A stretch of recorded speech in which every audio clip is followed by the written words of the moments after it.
Kisah yang lain yang memberikan gambaran tentang bagaimana Rasul itu tidak membeda-bedakan relasinya dengan para sahabat adalah kisah seorang Badui namanya Zahir. Zahir itu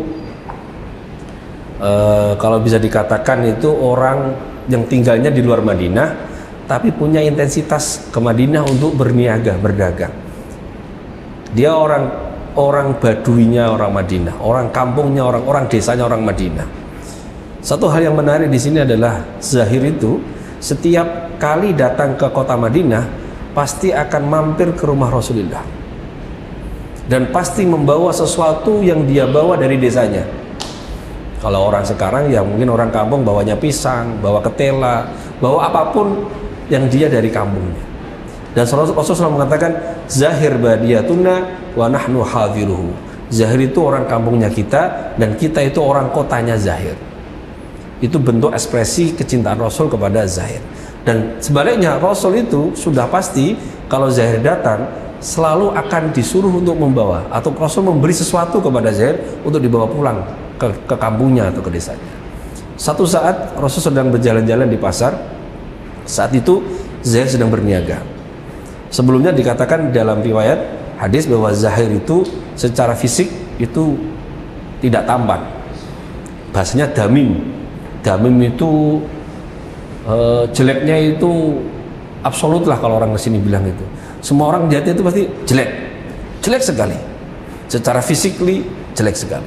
Tapi itu Rasul tidak lihat di situ. Satu saat si Zahir sedang berdagang, kemudian Rasul, kalau orang kita ya guyonan lah. Rasul guyonan dengan mendekap Zahir dari belakang. Didekap dari belakang dan refleks saja Zahir mengatakan, siapa ini yang mendekap saya dari belakang? Kemudian tetap didekap oleh Rasul sampai kemudian si Zahir menoleh ke belakang dan melihat ternyata yang mendekap adalah Rasulullah SAW. Setelah itu tahu bahwa itu Rasul, Zahir hanya diam saja. Selalu dalam dekapan Rasul. Dan Rasul benar mengatakan, siapa yang mau beli budakku ini? Siapa yang mau beli budakku ini?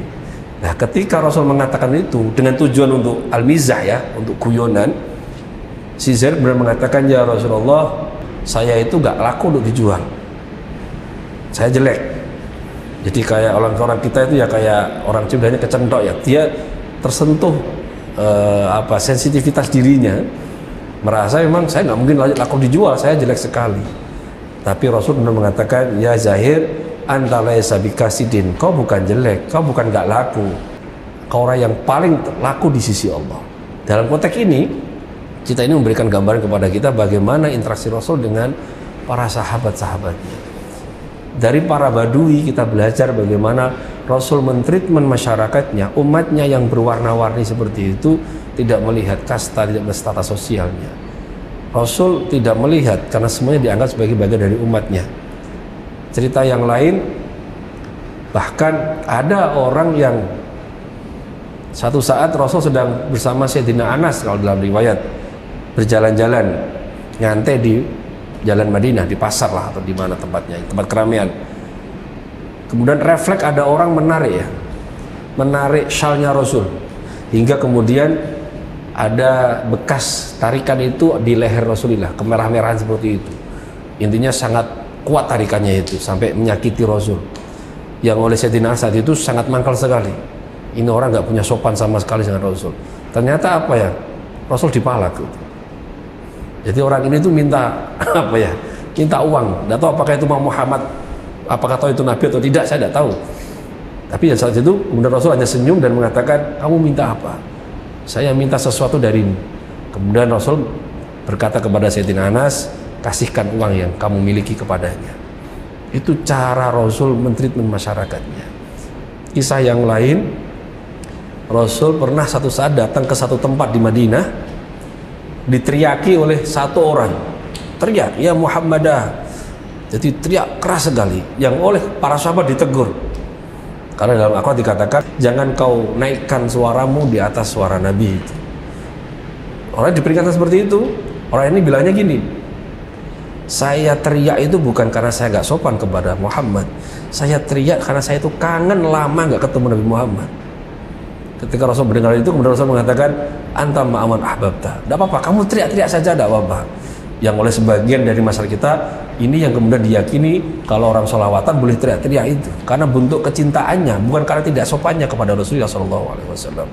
Maka sekali lagi, kisah Badui memberikan pelajaran besar bagi kita bahwa banyak secercah cerita, hikmah, pengetahuan yang tercecer dalam masyarakat kita, yang mungkin dari status sosial adalah orang-orang yang lemah, tapi di situ banyak pelajaran yang bisa kita ambil.